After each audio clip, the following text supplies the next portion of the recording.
నేనైతే ఇట్లా వేడి వేడి పాలక్ రైస్ మీద ఒక హాఫ్ స్పూన్ నెయ్యి వేసుకున్నా అండ్ లేస్ చిప్స్ బదులు ఎయిర్ ఫ్రైలో చేసుకున్న వెజ్జీస్ సైడ్కి పెట్టుకొని తిన్నా. ఇంత మంచిగా అనిపించింది అంటే స్టమక్కి సూదింగ్ ఉండే. ఇవాళ మీ ముందుకు నేను పాలక్ రైస్ రెసిపీ తీసుకొచ్చిన. ఇది చాలా క్విక్, హెల్తీ అండ్ టేస్టీ ఉంటుంది. ఇక మనకు ఒక్కొక్కసారి ఇంట్లో బద్ధకం అనిపిస్తుంది అనుకోండి, కర్రీ చేసుకోవాలి లేదంటే లెఫ్ట్ ఓవర్ రైస్ మిగిలితే ఈ పాలక్ రైస్ అనేది ఒకసారి ట్రై చేయండి. దీనికి కావాల్సిన ఐటమ్స్ కూడా చాలా సింపుల్. ఈ మెజర్మెంట్స్ వచ్చేసి ఒక గ్లాస్ రైస్కి అండ్ ఒక పాలకూర బంచ్ సరిపోతుంది. నా స్పైస్ లెవెల్కి నేను 4 to 5 చిల్లీస్ తీసుకున్నా. మీరు కావాలంటే ఇంకో 2 చిల్లీస్ యాడ్ చేసుకోండి. చిన్న పీస్ అల్లము, ఒక 4 to 5 గార్లిక్ తీసుకోండి. అండ్ బిర్యానీ మసాలా ఐటమ్స్ తెలుసు కదా, షాజీరా, ఒక దాల్చిన చెక్క, లవంగం, ఒక ఇలాచీ అండ్ క్యాషు మీకు ఒక 4 to 5 ఉంటే వేసుకోండి, బాగుంటుంది టేస్ట్. ఒక హాఫ్ ఆనియన్ అండ్ పాలకూర ఇట్లా వాష్ చేసి సైడ్కి పక్కన పెట్టేసుకున్నా.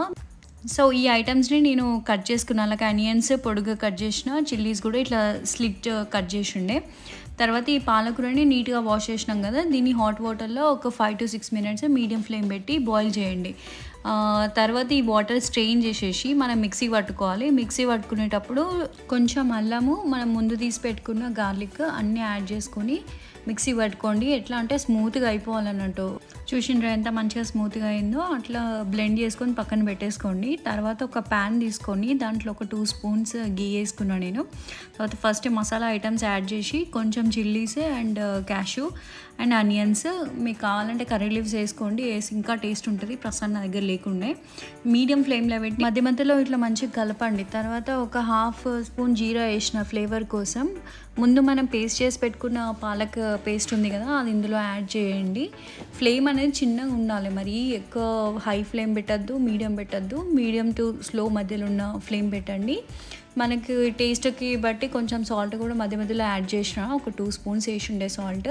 అండ్ రైస్ ఇట్లా విడగొట్టేయాలన్నట్టు, ప్లేట్లో వేసుకొని ఇట్లా పక్కన ఇట్లా విడగొట్టేసి ఒక్కటేసారి మొత్తం వేయకుండా చిన్న చిన్నగా కొంచెం కొంచెం వేస్తూ కలపాలన్నట్టు పాలక్ పేస్ట్లో. అట్లయితే మీకు ముద్ద కాదు, లేదంటే ఇట్లా ముద్దలా వస్తుంది లాస్ట్కి. సో మధ్య మధ్యలో ఇట్లా వేసి కలుపుతూ ఉండండి.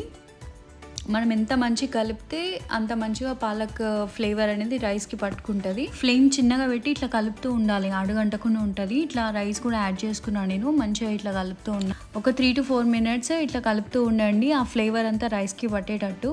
లాస్ట్కి కొంచెం కొత్తిమీర వేసి మంచిగా గార్నిష్ చేసుకోండి.